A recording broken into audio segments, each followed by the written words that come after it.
Welcome back, guys. Today I'm gonna show you how to find and install a game called Hit the Island.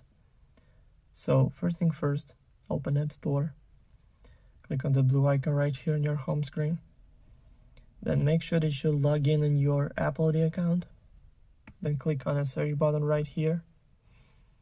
And in the search bar, type in Hit the Island and go search right here.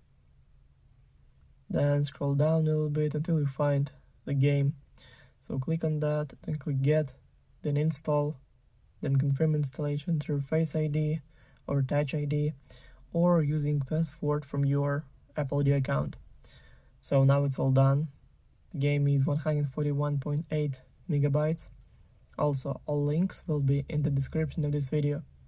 Hope you guys enjoy. Thank you for watching. Please like and subscribe for more. Bye.